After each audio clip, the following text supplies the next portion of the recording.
आजच्या या व्हिडिओमध्ये आपण कठोर व्यंजने आणि मृदू व्यंजने काय असतात ते पाहणार आहे.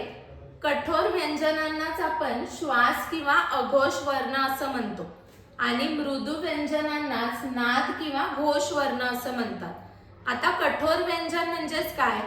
ज्या व्यंजनांच्या उच्चारामध्ये तीव्रता जाणवते त्याला आपण कठोर व्यंजन म्हणतो आणि ज्या व्यंजनांच्या उच्चारामध्ये एक सॉफ्टनेस मृदूपणा असतो त्याला आपण काय म्हणतो? मृदू व्यंजन म्हणतो. आता तुम्हाला हे समजणं थोडं कठीणच आहे की कोणाला उच्चारताना कठोरता जाणवते आणि कोणाला उच्चारताना मृदूपणा. मग त्यापेक्षा आपण सोप्या पद्धतीने समजून घेऊया की हे काय आहे. तुम्हाला क वर्ग, च वर्ग, ट वर्ग हे तर माहिती आहे, तर आपल्याला तेवढंच माहित असणं गरजेचं आहे हे दोन समजून घेण्यासाठी.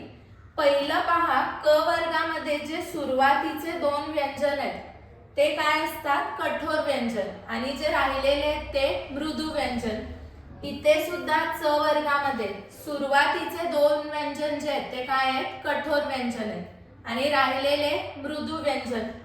ट वर्गामध्ये सुद्धा सुरुवातीचे दोन कठोर आहेत, बाकी सर्व मृदू आहेत.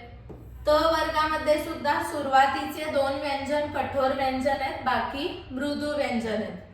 प वर्गामध्ये सुद्धा सुरुवातीचे दोन कठोर व्यंजन आहेत, बाकी काय आहेत? मृदू व्यंजन. थोडासा फरक आपल्याला य, र, ल व श मध्ये जाणवतो, कारण इथे जे सुरुवातीचे चार आहेत य, र, ल, व ते काय आहेत? मृदू व्यंजन आहे आणि जो श आहे तो काय आहे? कठोर व्यंजन आहे. बाकी श, स, ह, ळ मध्ये काय आहे?